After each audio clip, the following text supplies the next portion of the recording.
প্রথম আসমানের মধ্যে আদম আলাইহিস সালাতু ওয়াস সালাম আমাকে স্বাগত জানায়, সংবর্ধনা জানায়। শুধু প্রথম আসমানে আদম আলাইহিস সালাতু ওয়াস সালাম স্বাগত জানাইছে, সংবর্ধনা দিছে, বরকতের দোয়া করছে এমনটা না, বরং আল্লাহ তাআলা 7টা আসমান বানাইছেন।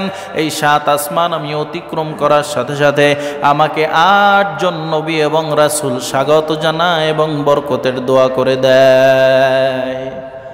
প্রথম আসমানে আদম আলাইহিস সালাতু ওয়াস সালাম দোয়া করার পরে, বরকতের দোয়া করার পরে, স্বাগত জানানোর পরে, সংবর্ধনা দেওয়ার পরে আমি একটু দ্বিতীয় আসমানের দিকে অগ্রসর হওয়া শুরু করলাম। এরই মধ্যে তাকায় দেখি এক ব্যক্তি চেয়ারের মধ্যে, বিশাল একটা কুরসির মধ্যে বসা, আর কুরসির সামনে হাজার হাজার lakh lakh million billion trillion মানুষ, যার কোনো সংখ্যার কোনো হিসাব নাই। একজন ব্যক্তি চেয়ারে বসা, কুরসির মধ্যে বসা, সামনে হাজার হাজার মানুষ। আমরা যেইভাবে ওয়াজ মাহফিলগুলো করে থাকি, বক্তা বয়ান করে, সামনে হাজার হাজার শ্রোতা থাকে, নবী আমার ওইভাবেই বুঝাতে চায় একজন ব্যক্তি সুন্দর একটা কুরসির মধ্যে বসা, সামনে হাজার হাজার হাজার হাজার হাজার হাজার মানুষ, যার কোনো সংখ্যার কোনো হিসাব নাই। কিন্তু আমি লক্ষ্য করে তাকায় দেখলাম ওই চেয়ারে বসা মানুষটা, কুরসিতে বসা মানুষটা যখন ডান দিকে তাকায় তখন মিসকি মিসকি করে হাসে, আর যখন বাম দিকের দিকে তাকায় তখন তিনি হাউমাউ করিয়া কান্না করা শুরু করে দেয়। চেয়ারে বসা এক ব্যক্তি, সামনে হাজার মানুষ, ডান দিকে যখন তিনি তাকায় মনে মনে মিসকি মিসকি হাসে, বাম দিকে তাকাইলে হাউমাউ করে কান্না করে। আমি জিবরিল আলাইহিস সালাতু ওয়াস সালামকে প্রশ্ন করলাম, ও জিবরিল, আমি তো ঘটনা কিছুই বুঝবার পারলাম না। ওই ব্যক্তিকে যিনি চেয়ারের মধ্যে বসা আছেন, কুরসির মধ্যে বসা আছেন, আর সামনে মানুষগুলাই বা কারা? আর ওই চেয়ারে থাকা ব্যক্তি ডান দিকে তাকাইলে মিসকি মিসকি করে হাসে, বাম দিকে তাকাইলে তিনি কান্না করে, ঘটনা কি কিছুই তো বুঝবার পারলাম না। আল্লাহর পয়গম্বর বলেন, জিবরিল আলাইহিস সালাতু ওয়াস সালাম আমাকে বলেন, ইয়া রাসূলুল্লাহ, ইয়া হাবিবাল্লাহ, ওই চেয়ারে বসা ব্যক্তির নাম হলো পয়গম্বর আবুল বাশার আদম। আল্লাহ তাআলা তাকে প্রথম পয়গম্বর হিসাবে দুনিয়ার জমিনে প্রেরণ করেছেন, তিনি হলেন আদি পিতা। আর তার সামনে যত মানুষ দেখেন, তার থেকে শুরু করে কিয়ামতের আগ মুহূর্ত পর্যন্ত যত মানুষ আল্লাহ দুনিয়ায় পাঠাবেন, সব মানুষগুলাকে আল্লাহ তার সামনে বসায় দিছেন। আর তার ডান দিকের মানুষগুলা হলো জান্নাতি, বাম দিকের মানুষগুলা হলো জাহান্নামী। তার সন্তানরা, যেই সন্তানগুলো জান্নাতে যাবে, তাদের দিকে তাকাইয়া, ডান দিকে তাকাইয়া তিনি মিসকি মিসকি করে হাসে। আর বাম দিকের সন্তানগুলো হলো জাহান্নামে যাবে, জাহান্নামী সন্তানদেরকে দেইখা তিনি হাউমাউ করিয়া কান্না করে দেয়। আলহামদুলিল্লাহ, الحمد لله الذي كفى وسلام على عباده الذين اصطفى. أما بعد فأعوذ بالله من الشيطان الرجيم.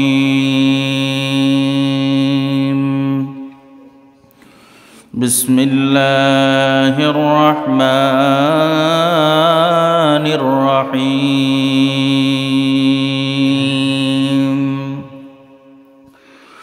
سبحان الذي أسرى بعبده ليلا من المسجد الحرام إلى المسجد الأقصى الذي باركنا حوله لنريه من آياتنا إنه هو السميع البصير.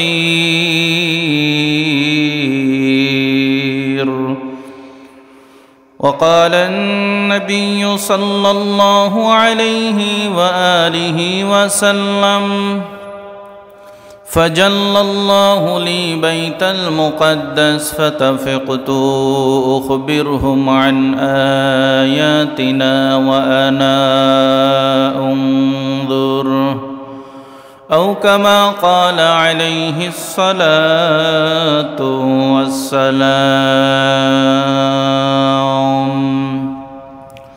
صدق الله مولانا العظيم وصدق رسوله النبي الأمي الكريم ونحن على ذلك من الشاهدين والشاكرين والذاكرين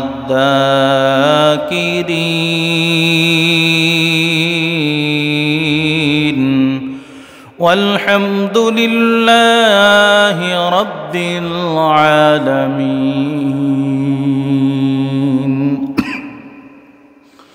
اللهم صل على محمد وعلى آل محمد كما صليت على إبراهيم وعلى آل إبراهيم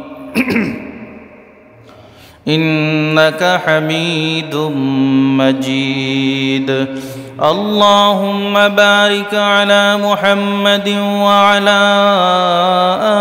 آل محمد كما باركت على إبراهيم وعلى آل إبراهيم إنك حميد مجيد. لا إله إلا الله.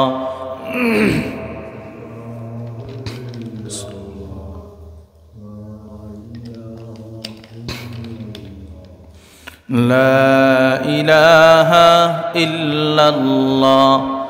لا إله إلا الله. لا إله إلا الله. لا إله إلا الله.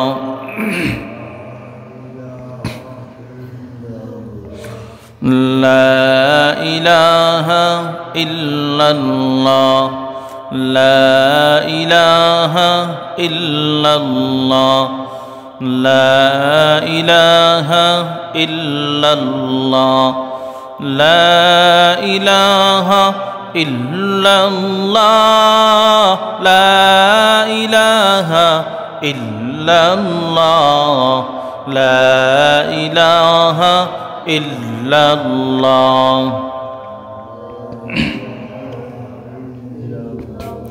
لا إله إلا الله محمد رسول الله. سبحانك لا علم لنا إلا ما علمتنا إنك أنت العليم الحكيم. قال رب اشرح لي صدري ويسر لي أمري واحلل عقدة من لساني يفقه قولي. शुक्रिया अल्हम्दुलिल्लाह महान रब्बे करीम अल्लाह ताआलार दरबारे लाखों कोटी शुक्र ও সুজুদ যেই মহান সৃষ্টি রব্বুল আলামিন আল্লাহ তাআলা আপনাকে আমাকে দয়া করে মায়া করে ইহসান করে ভালোবেসে দীর্ঘ একটি সপ্তাহ পরে পবিত্র রজব মাসের শেষ জুমার নামাজ আদায়ের উদ্দেশ্যে আযানের সাথে সাথে রব্বে করিম আল্লাহ তাআলার পবিত্র ঘর মসজিদের মেহমান হিসেবে আসার এবং বসার মতন তৌফিক দান করেছেন। এজন্য সেই মহান সৃষ্টি রব্বুল আলামিন আল্লাহ তাবারক ওয়া তাআলার দরবারে আমরা সকলেই প্রাণ খুলে শুকর আদায় করি আলহামদুলিল্লাহ। গত জুমায় আমরা পবিত্র মেরাজুন নবী সাল্লাল্লাহু আলাইহি ওয়াসাল্লাম বিশ্ব নবী সাল্লাল্লাহু আলাইহি ওয়াসাল্লামের মেরাজ সম্পর্কে আমরা আলোচনা করেছিলাম। আল্লাহ চাহে তো আগামী সোমবার দিবাগত রাত্র হলো মেরাজের রাত্র। 27 রজব দিবাগত রাতে বিশ্বনবী সাল্লাল্লাহু আলাইহি ওয়াসাল্লামকে আল্লাহ তাআলা তার বাড়িতে তার সাক্ষাৎ লাভের জন্য নিয়ে গেছিলেন। আমরা মসজিদে হারাম থেকে ইয়াসরিব মদিনা পর্যন্ত সফরের বর্ণনা করেছিলাম। বিশ্বনবী সাল্লাল্লাহু আলাইহি ওয়াসাল্লামকে জিবরিল আলাইহিস সালাতু ওয়াস সালাম এসে বললেন, ও পয়গম্বর, আল্লাহ তাআলা তো তার বাড়ির মেহমান হিসেবে আপনাকে কবুল করেছেন। আপনাকে আল্লাহ তাআলা আপাতত মসজিদে হারাম থেকে মসজিদে আকসা পর্যন্ত সফর করাবেন। এই সফরের আমি আপনাকে নেওয়ার জন্য আসছি, আমি আপনার সফর সঙ্গী, চলেন। রাসূলুল্লাহ সাল্লাল্লাহু আলাইহি ওয়াসাল্লামকে মসজিদে হারামের মধ্যে নেওয়া হলো। সেখানে জমজমের কূপের পাশে শোয়াইয়া বিশ্বনবী সাল্লাল্লাহু আলাইহি ওয়াসাল্লামকে সিনা চাক করা হলো। এরপরে আল্লাহ তাআলাই বলতেছেন, সুবহানাল্লাযী আসরা বিআবদিহি লাইলাম মিনাল মাসজিদিল হারাম ليلا من المسجد الحرام إلى المسجد الأقصى الذي باركنا حوله لنريه من آياتنا إنه هو السميع البصير।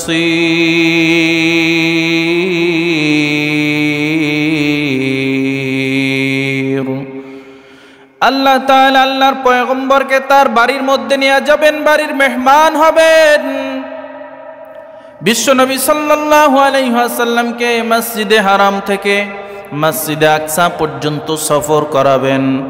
জিবরিল আলাইহিস সালাতু ওয়াস সালাম আল্লাহর হুকুমে নবীর সিনাকে চাক করে এরপরে বোরাকের পিঠে উঠাইয়া মায়ার নবী সাল্লাল্লাহু আলাইহি ওয়াসাল্লামকে নিয়া মসজিদে আকসার দিকে রওনা হলেন। পথে মধ্যে ইয়াসরিব নামক স্থানের মধ্যে নামাইলেন। আল্লাহর নবীকে বলেন, ও পয়গম্বর, এই জায়গাটা ঘুরে ফিরে একটু তাকায়া দেখেন। কিছুদিন পরে আপনার আত্মীয় স্বজনরা যখন আপনার উপরে নির্যাতনের স্টিম রুলার চালায়া দিবে, আপনার উপরে যখন অন্যায়ভাবে অত্যাচার করবে, আপনার আল্লাহর হুকুমে এখানে সফর করে হিজরত করে এখানে আসতে হবে। শুধু তাই নয়, আপনার এই যে জিন্দেগির শেষ নিঃশ্বাস এখানে দুনিয়ার মধ্যে আপনার ওফাত হয়ে যাবে ইয়াসরিব নামক জায়গায়, এই মদিনা নামক জায়গায়। এমনকি আপনার মাকবারা, আপনার কবর এই ইয়াসরিব নামক জায়গার মধ্যে হয়ে যাবে। জিবরিল আলাইহিস সালাতু ওয়াস সালাম আবার সেখান থেকে তাকে বোরাকের পিঠে উঠাইয়া মসজিদে আকসার মধ্যে নিয়ে গেলেন। রাসূলুল্লাহ সাল্লাল্লাহু আলাইহি ওয়াসাল্লাম বলেন, আমি মসজিদে আকসার গেটের মধ্যে প্রবেশ করার পূর্বে আমি দেখলাম মসজিদে আকসা কত বড় একটা মসজিদ। এই মসজিদে আকসাটা সব লোকে লোকারণ্য। আমি প্রশ্ন করলাম, ও জিবরিল, এত রাতে এত মানুষ কোথা থেকে আসছে?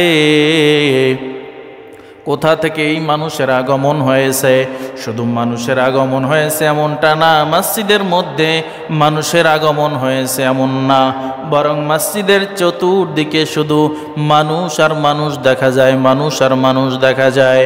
জিবরিল আলাইহিস সালাতু ওয়াস সালাম আমাকে বললেন, ও পয়গম্বর, আপনার আগমনের সংবাদ শোনার পর আল্লাহ তাআলা এই মসজিদে আকসার মধ্যে হযরতে আদম আলাইহিস সালাতু ওয়াস সালাম থেকে শুরু করে ঈসা আলাইহিস সালাতু ওয়াস সালাম পর্যন্ত সমস্ত নবী রাসূলদেরকে আল্লাহ তাআলা এখানে হাজির করে দিয়েছেন। শুধু নবী রাসূলরা হাজির হয়েছে এমনটা না, মসজিদের চারদিকে যেই মানুষগুলা দেখতে পান, চতুর্পাশে যেই মানুষগুলা দেখতে পান, এগুলো হলো আল্লাহ তাআলার ফেরেশতা। আল্লাহর পয়গম্বর এবার মসজিদের মধ্যে প্রবেশ করলেন। জিবরিল আলাইহিস সালাতু ওয়াস সালাম বলে, ওগো পয়গম্বর, যান যান মসজিদের মধ্যে প্রবেশ করে ইমামতির মুসাল্লায় গিয়া দাঁড়ান। আপনাকে এখানে মসজিদে হারাম থেকে মসজিদে আকসায় নিয়ে আসা হয়েছে, কারণটা কি জানেন? আল্লাহ তাআলা সব নবীদের উপরে আপনাকে শ্রেষ্ঠত্ব দান করেছেন।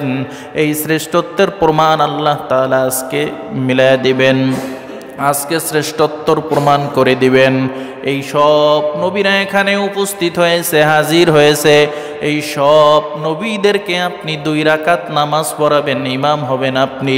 আল্লাহ তাআলা আপনাকে আজকে ইমামুল মুরসালিন বানায় দিবেন।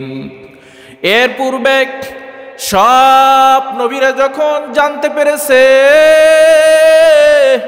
এখানে 2 রাকাত নামাজ পড়ানো হবে, সব নবীরাই জামাতের মধ্যে শামিল, তখন থেকেই অনেক নবীরা চিন্তা ভাবনা করতেছে আজকে এই বিশাল জামাতের ইমাম যদি আমি হইতাম, আমাকে ইমামুল মুরসালিন বলা হতো, শ্রেষ্ঠত্ব দান করা হতো। কেউ কেউ বলেন এখানে যে শ্রেষ্ঠ নবী, আখিরি নবী, জামানার শ্রেষ্ঠ পয়গম্বর মুহাম্মদুর রাসূলুল্লাহ সাল্লাল্লাহু আলাইহি ওয়াসাল্লাম আগমন করবেন, এটা অনেক নবীরা জানতো না। মায়ের নবী যখন হাজির হয়ে গেছে, সব নবীদের চিন্তা ভাবনা ঘুরে গেছে। সব নবীরা চিন্তা ভাবনা করতেছে আজকে যদি আখিরি নবী, বিশ্ব নবী মুহাম্মদুর রাসূলুল্লাহ সাল্লাল্লাহু আলাইহি ওয়াসাল্লামের পিছনে আমরা 2 রাকাত নামাজ আদায় করতে পারতাম। জিবরিল বলেন যান ইমামতির মুসাল্লায় যান। এবার আল্লাহর পয়গম্বর ইমামতির মুসাল্লায় গেলেন, 2 রাকাত নামাজ আদায় করলেন। 2 রাকাত নামাজের ইমামতি করলেন। আল্লাহ তাআলা ওই দিন থেকে মায়ার নবীকে ইমামুল মুরসালিন বানায় দিলেন, অর্থাৎ সব নবীদের সর্দার, সব নবীদের ইমাম হলেন আপনার আমার পয়গম্বর জনাবে মুহাম্মদুর রাসূলুল্লাহ সাল্লাল্লাহু আলাইহি ওয়াসাল্লাম। ওই মসজিদে আকসা ফিলিস্তিনের মধ্যে অবস্থিত। ওই ফিলিস্তিনের কয়েকদিন আগে যুদ্ধবিরতি হয়ে গেছে। ফিলিস্তিনের মুসলমানরা রাস্তার মধ্যে সেজদা দিয়ে দিতেছে, শুকরিয়া আদায় করতেছে। ইসরায়েলি সন্ত্রাসী বাহিনী তারা বারবার ওই আমাদের মসজিদে আকসার উপরে হামলা করেছে, বারবার মসজিদে আকসা দখল করার অপচেষ্টা চালিয়েছে, বারবার মুসলমানদের উপরে নির্যাতন নিপীড়নের স্টিম রোলার চালিয়েছে।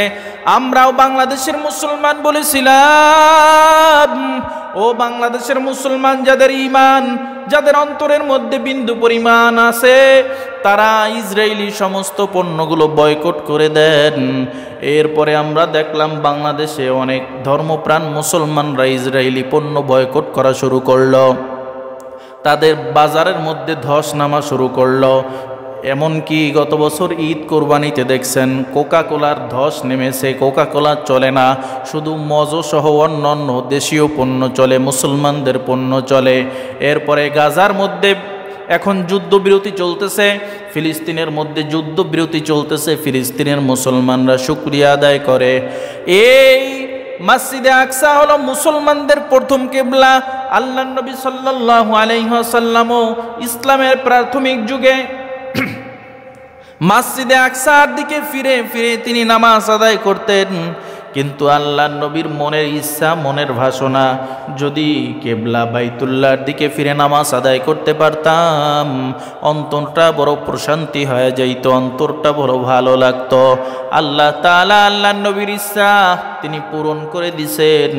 আল্লাহ তাআলা কোনো এক নামাজের মধ্যেই 4 রাকাত নামাজ, 2 রাকাত যখন আদায় হয়ে গেছে, জিবরিল আইসা নবীজির কানে কানে কয়, ও পয়গম্বর, আল্লাহ আপনার ইচ্ছা পূরণ করছে, আপনি কেবলাকে ঘুরায়া বাইতুল্লাহ কাবার দিকে ফিরে নামাজ আদায় করেন।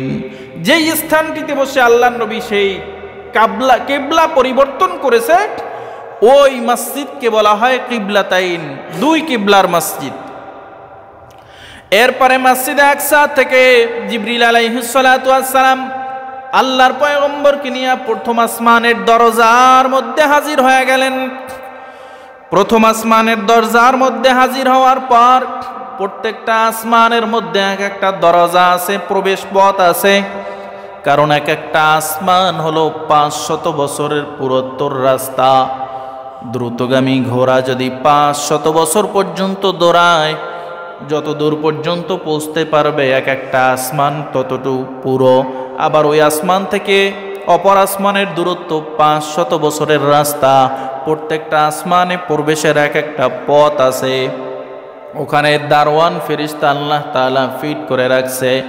আল্লাহর নবীকে নিয়ে প্রথম আসমানের গেটের মধ্যে, দরজার মধ্যে যখন হাজির হয়ে গেলেন, জিবরিল আলাইহিস সালাতু ওয়াস সালাম প্রথম আসমানের গেটের দারওয়ান দরজার সামনে গিয়া দারওয়ানকে একটা সালাম দিলেন, আসসালামু আলাইকুম।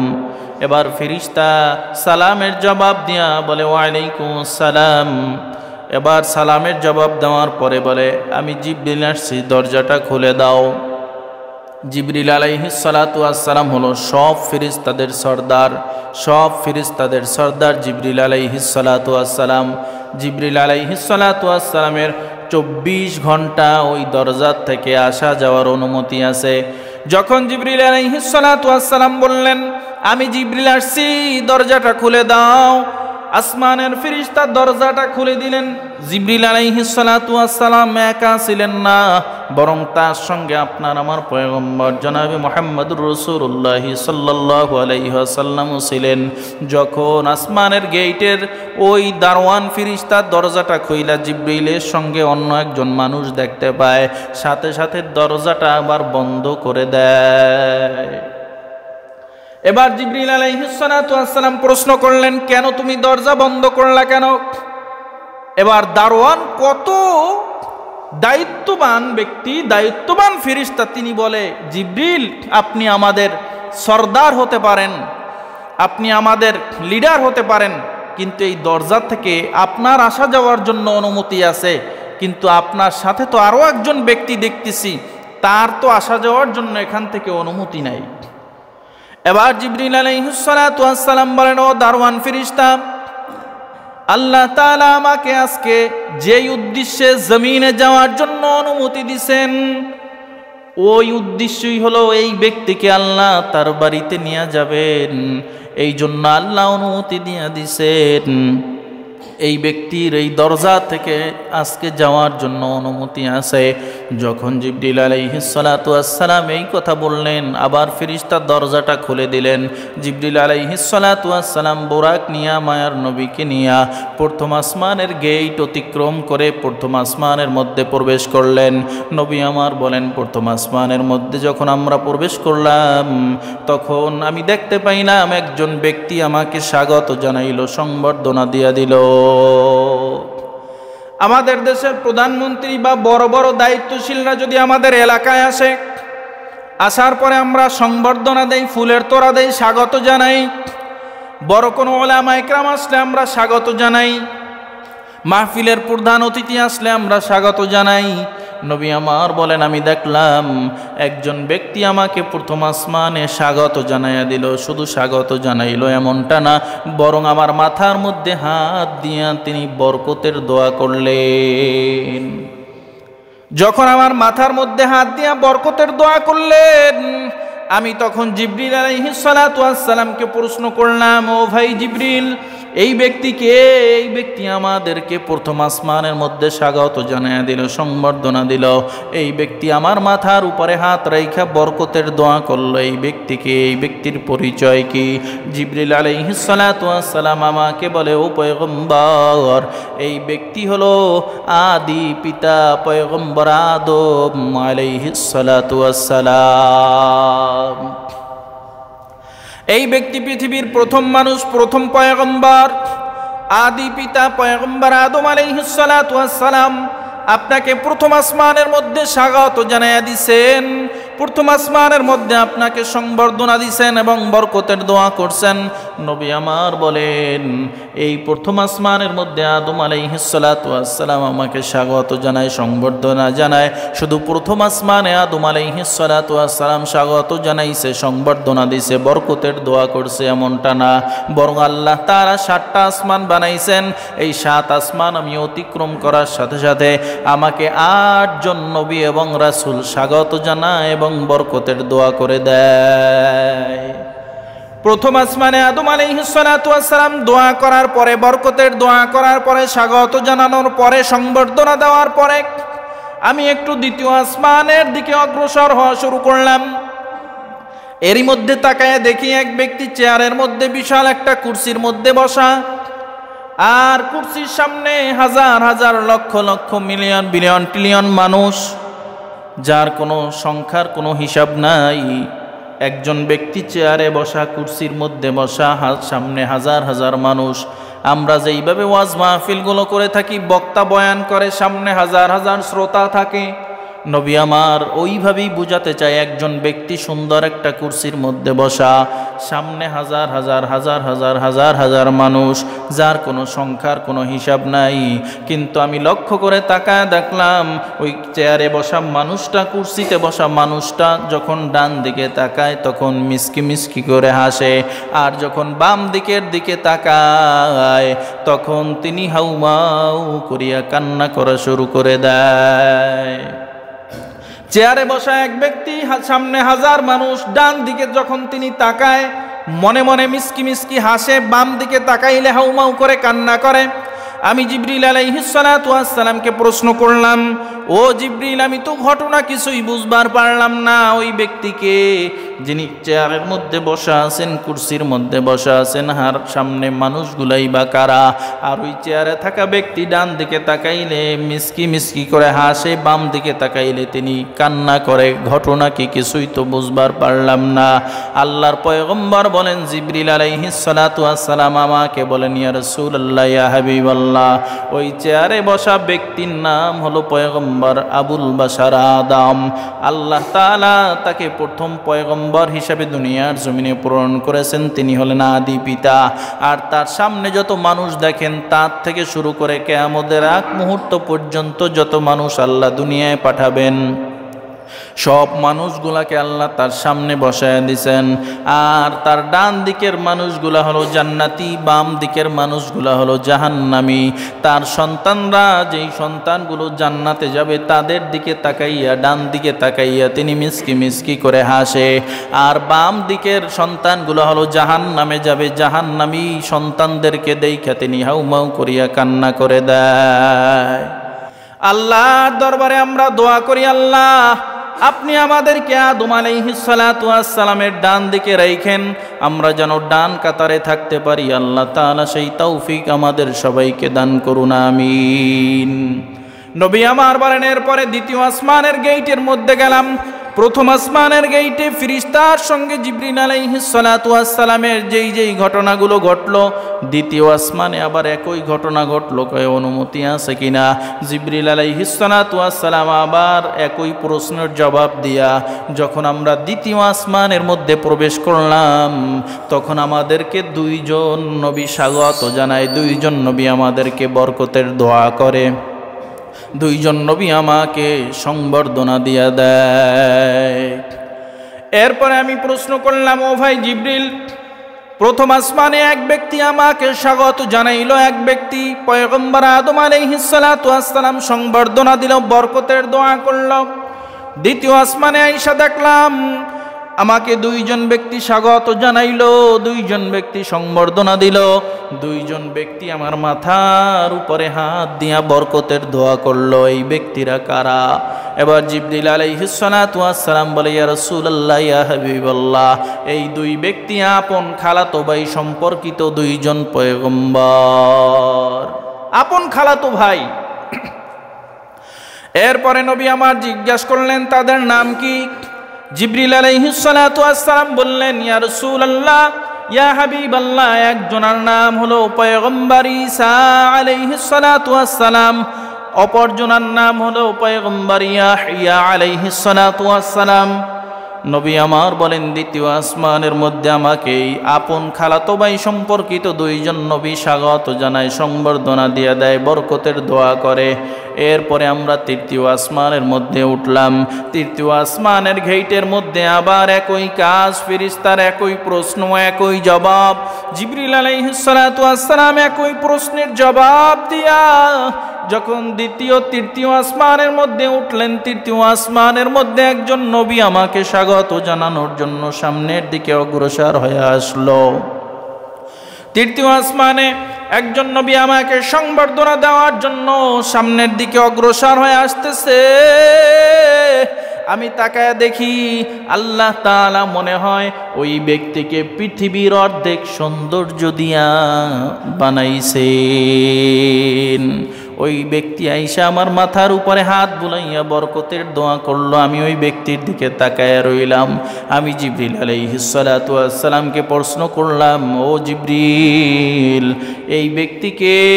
এই ব্যক্তি এত সুন্দর আল্লাহ তাআলা মনে হয় সৃষ্টির অর্ধেক সৌন্দর্য দিয়ে এই ব্যক্তিকে বানাইছেন। এই ব্যক্তিকে যে আমাকে স্বাগত জানাইলো, যে আমাকে বরকতের দোয়া করলো, মাথার মধ্যে হাত বুলাইয়া আমাকে বরকতের দোয়া করলো, ওই ব্যক্তির কি নাম, কি পরিচয়?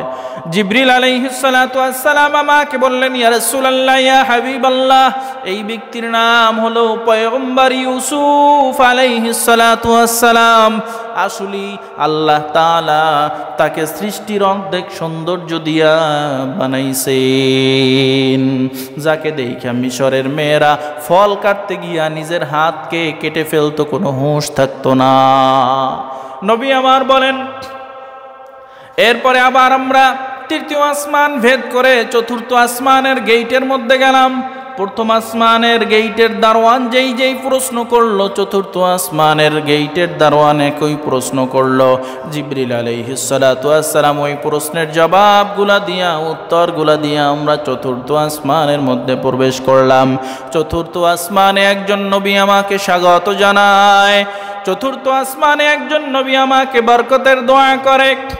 আমি প্রশ্ন করলাম, ও জিবরিল, এই ব্যক্তিকে চতুর্থ আসমানের মধ্যে আমাকে স্বাগত জানাইয়া দিল, বরকতের দোয়া করলো, আল্লাহর পয়গম্বরকে জিবরিল আলাইহিস সালাতু ওয়াস সালাম বলে, ইয়া রাসূলুল্লাহ, ইয়া হাবিবাল্লাহ, এই পয়গম্বরের নাম হলো পয়গম্বর ইদ্রিস আলাইহিস সালাতু ওয়াস সালাম।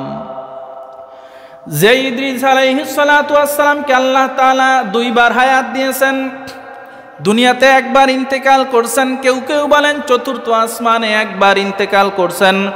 যে ইদ্রিস আলাইহিস সালাতু ওয়াস সালামকে আল্লাহ তাআলা এখনো জান্নাতের বারান্দার মধ্যে রাখছেন। এই পৃথিবীর জমিনে কিয়ামত পর্যন্ত 4 জন নবী জীবিত থাকবেন, 4 জন নবী এখনো জীবিত। এর মধ্যে একজন নবী হলো হযরত ইদ্রিস আলাইহিস সালাতু ওয়াস সালাম। আল্লাহ তাআলা বলেন, ওয়াযকুর ফিল কিতাবি ইদ্রিস ইন্নাহু কানা সিদ্দীকান নাবিয়্যা ওয়া রাফা'না মাকানান আলিয়্যা। আমি ইদ্রিস আলাইহিস সালাতু ওয়াস সালামকে ঊর্ধ্ব আকাশে, ঊর্ধ্ব স্থানে গমন করাইলাম, তার মাকাম মর্যাদাকে আমি উঁচু স্থানে নিয়ে নিলাম। এই ইদ্রিস আলাইহিস সালাতু ওয়াস সালাম চতুর্থ আসমানের মধ্যে আপনার আমার পয়গম্বরকে স্বাগত জানাইয়া দেয়, সংবর্ধনা দিয়া দেয়। নবী আমার বলেন, চতুর্থ আসমান ভেদ করে আমরা পঞ্চম আসমানের দরজায় গেলাম। আবার দারোয়ান একই প্রশ্ন, একই জবাব দিয়া পঞ্চম আসমানের উপরে উঠলাম।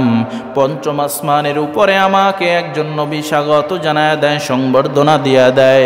ওই পঞ্চম আসমানের মধ্যে যেই ব্যক্তি আমাকে স্বাগত জানায়, সংবর্ধনা দিয়া দেয়, আমি জিবরিলকে প্রশ্ন করলাম, এই পয়গম্বরের কি নাম, কি পরিচয়? জিবরিল আলাইহিস সালাতু ওয়াস সালাম আমাকে বললেন, ইয়া রাসূলুল্লাহ, ইয়া হাবিবাল্লাহ, এই পঞ্চম আসমানের মধ্যে আপনাকে যে স্বাগত জানায়া দিছে, সংবর্ধনা দিছে, ওই পয়গম্বরের নাম হলো হযরতে হারুন আলাইহিস সালাতু ওয়াস সালাম। হারুন আলাইহিস সালাতু ওয়াস সালাম পঞ্চম আসমানে আমাকে স্বাগত জানায়, সংবর্ধনা দিয়ে দেয়। এরপরে পঞ্চম আসমান ভেদ করে ষষ্ঠ আসমানের দিকে আমরা রওনা করলাম। ষষ্ঠ আসমানে আবার ওই ষষ্ঠ আসমানের দরজায় একই প্রশ্ন, একই জবাব দিয়ে আবার ষষ্ঠ আসমানের উপরে উঠলাম। ষষ্ঠ আসমানের উপরে ওঠার পর আবার আমাকে একজন নবী স্বাগত জানায়, সংবর্ধনা দিয়ে দেয়, বরকতের দোয়া করে। আমি প্রশ্ন করলাম, ইয়া জিবরাইল, এই ষষ্ঠ আসমানের মধ্যে আমাকে কে স্বাগত জানায়া দিছে, কে সংবর্ধনা দিছে, কে বরকতের দোয়া করলো? জিবরিল আলাইহিস সালাতু ওয়াস সালাম বলে, ইয়া রাসূলুল্লাহ, ইয়া হাবিবাল্লাহ, পয়গম্বরের নাম হলো মূসা কালিমুল্লাহ। মূসা আলাইহিস সালাতু ওয়াস সালাম ষষ্ঠ আসমানের মধ্যে আমাকে স্বাগত জানায়, সংবর্ধনা দিয়ে দেয়, বরকতের দোয়া করে। এরপরে আবার আমরা সপ্ত আসমানের গেইটের মধ্যে গেলাম। সপ্ত আসমানের গেইটের মধ্যে যাওয়ার পরে আবার ওই দারোয়ান একই প্রশ্ন, একই জবাব দেওয়ার পর আমরা সপ্ত আসমানের মধ্যে উঠলাম। সপ্ত আসমানের মধ্যে আমাকে একজন নবী স্বাগত জানায়, সংবর্ধনা দেয়, বরকতের দোয়া করে। আমি প্রশ্ন করলাম, ও জিবরিল, এই নবীর নাম কি, কি পরিচয়? এবার জিবরিল আলাইহিস সালাতু ওয়াস সালাম বলে, ইয়া রাসূলুল্লাহ, ইয়া হাবিবাল্লাহ, এই পয়গম্বরের নাম হলো জাতির পিতা পয়গম্বর ইব্রাহিম আলাইহিস সালাতু ওয়াস সালাম। মিল্লাতা আবিকুম ইব্রাহিম হুয়া সাম্মাকুমুল মুসলিমিন। জাতির পিতা পয়গম্বর ইব্রাহিম আলাইহিস সালাতু ওয়াস সালাম আমাকে স্বাগত জানায়, বরকতের দোয়া করে, সংবর্ধনা দিয়ে দেয়। কিন্তু কিছুক্ষণ পর আমি তাকায় দেখলাম পয়গম্বর ইব্রাহিম আলাইহিস সালাতু ওয়াস সালামের সামনে অসংখ্য অগণিত শিশু যারা ক্লাস করতেছে, ক্লাস। এরপর আমি জিবরিল আলাইহিস সালাতু ওয়াস সালামকে প্রশ্ন করলাম, ও জিবরিল, এতগুলো শিশু কারা, কোথা থেকে আসলো?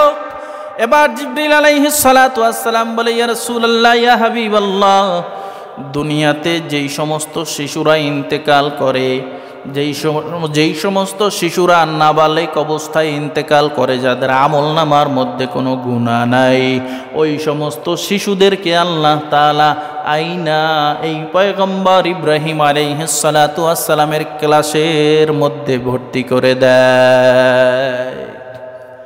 এই জন্য যাদের ছোটবেলায় ছোট সন্তান যাদের ইন্তেকাল করে, নবী আমার বলেন ওই সন্তানের উসিলায় মা বাবাকে আল্লাহ তাআলা কিয়ামতের ময়দানে নাজাত দিয়ে দিবে, জান্নাত দিয়ে দিবে।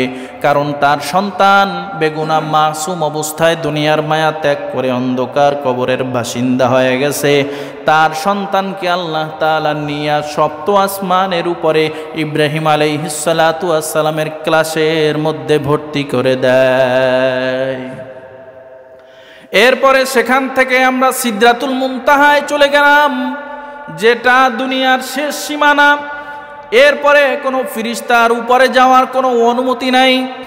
সেখানের মধ্যে একটা গাছ আছে, বড়ই গাছ। যেই বড়ই গাছটার পাতা, এক একটা পাতা হবে দুনিয়ার বড় সড়ো, এক একটা হাতির কানের সমান। যেই বড়ই গাছের ফল এক একটা অনেক বড়। এই সিদরাতুল মুনতাহার মধ্যে পৌঁছার পরে আল্লাহর পয়গম্বরকে জিবরিল আলাইহিস সালাতু ওয়াস সালাম বলে, ইয়া রাসূলুল্লাহ, ইয়া হাবিবাল্লাহ, এই সীমানার উপরে যাওয়ার মতো আমাদের কোনো অনুমতি নাই। এর উপরে আল্লাহ তাআলার আরশ, আল্লাহ তাআলার আরশ ও কুরসি কোথায় অবস্থিত আমাদের জানা নাই।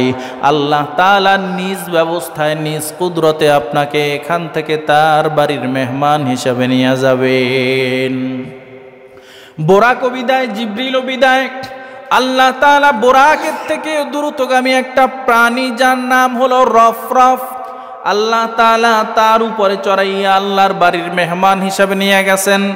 আল্লাহ তাআলার বাড়ির মেহমান হওয়ার সাথে সাথে আল্লাহর পয়গম্বর পড়া শুরু করলেন, আত্তাহিয়াতু লিল্লাহি ওয়াস সালাওয়াতু ওয়াত তাইয়্যিবাত।